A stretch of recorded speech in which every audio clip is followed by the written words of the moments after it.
Assalamualaikum warahmatullahi wabarakatuh.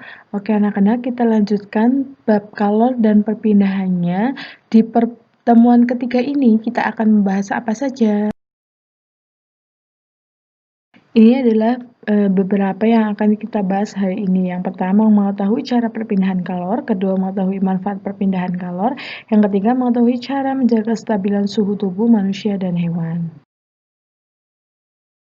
Nah, yang pertama ada 3 cara perpindahan kalor. Apa saja? Ada radiasi, konveksi, dan konduksi. Kita akan membahasnya satu persatu. Pertama, kita bahas konduksi dulu.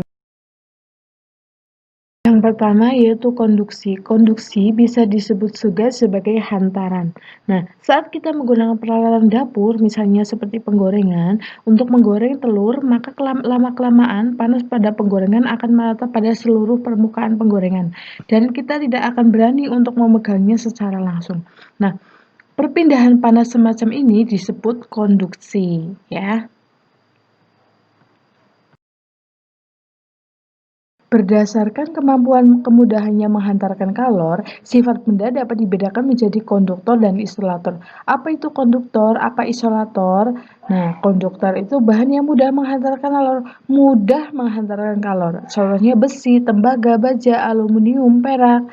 Nah, kalau isolator itu bahan yang sulit menghantarkan kalor seperti kayu, batu bata, kain, plastik. Contoh penggunaan sifat isolator dan konduktor itu bisa dari setrika. Setrika itu bawahnya dari besi, jadi mudah untuk cepat panas. Nah, pegangannya, kalau misalnya pegangannya sama terbuat dari besi seperti bawahnya, itu tangan kita akan ikut panas. Nah, supaya tidak panas, pegangannya itu biasanya terbuat dari plastik ataupun kayu. Kita lanjutkan. Cara kedua perpindahan kalor yaitu secara konveksi atau aliran. Nah, cobalah ingat kembali saat sedang memanaskan air dalam panci. Pada awalnya, panci akan menjadi panas karena terjadi perpindahan panas secara konduksi. Namun, tahukah kamu mengapa air di dalam panci juga ikut menjadi panas?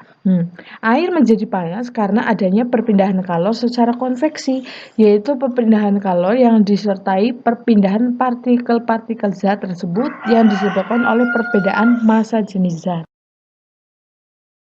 Contoh lain dari konveksi adalah terjadinya angin laut dan angin darat.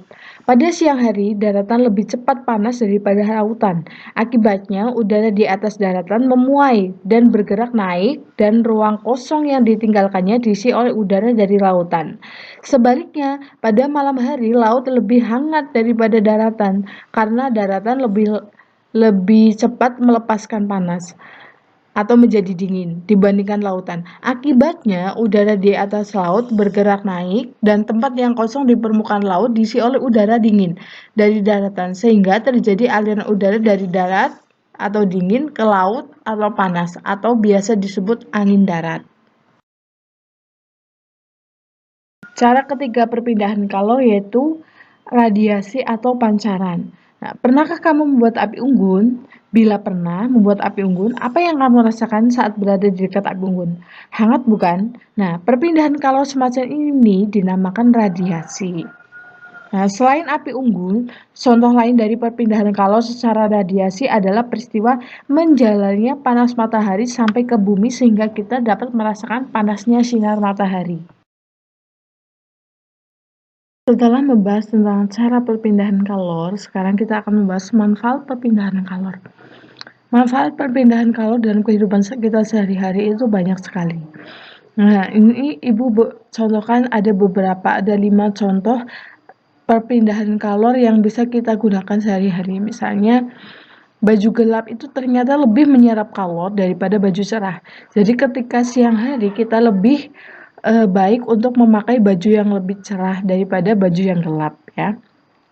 Untuk selanjutnya misalnya, untuk ketika malam kita akan merasakan dingin. Nah, untuk agar kita lebih hangat, kita memakai selimut. Nah, itu selimut bisa digunakan sebagai penghangat. Nah, contoh lain adalah termos, ya. Termos itu bahan konduktor agar panas itu yang di dalam air yang di dalam termos itu panasnya lebih lama daripada air yang ada di di dalam poci biasa. Silahkan coba berikan contoh yang lain. Kita lanjutkan tujuan pembelajaran kita yang terakhir, yaitu mekanisme menjaga kestabilan tubuh pada manusia. Nah, pusat pengaturan suhu tubuh pada manusia itu terdapat pada otak, yaitu ada di hipotalamus. Nah, hipotalamus ini yang mengatur ketika suhu naik dan suhu turun. Ketika suhu badan kita naik, kelenjar keringat akan menyekresikan keringat. Rambut di kulit rebah untuk mencegah rambut terperangkap panas. Dan dinding pembuluh darah juga menjadi rileks sehingga arteri melebar. Ketika suhu kita turun, tentu saja keringat tidak dihasilkan. Otot kontraksi sehingga rambut tegak, ya, merinding seperti itu. Arteri juga berkontraksi. Otot melimpahkan hipotalamus untuk menggigil. Nah, ini terjadi ketika kita demam. Setelah kita membahas mekanisme menjaga kestabilan tubuh pada manusia, sekarang kita akan membahas mekanisme menjaga kestabilan tubuh pada hewan. Nah, suhu tubuh pada hewan itu sangat dipengaruhi oleh lingkungannya. Ini ada yang disebut termoregulasi. Termoregulasi itu usaha hewan agar suhu tubuhnya itu tetap sama dan tidak beda jauh dengan suhu lingkungannya. Bahasan materi kita sudah selesai. Nah, Ibu ingatkan kembali bahwa kesehatan adalah anugerah terindah yang terkadang kita lupa untuk kita syukuri. Apalagi di masa pandemi ini, jangan lupa untuk melakukan 3W. Wajib memakai masker, wajib menjaga jarak, dan wajib mencuci tangan dengan sabun. Thank you for your attention. Please call me if you have any question. Wassalamualaikum warahmatullahi wabarakatuh.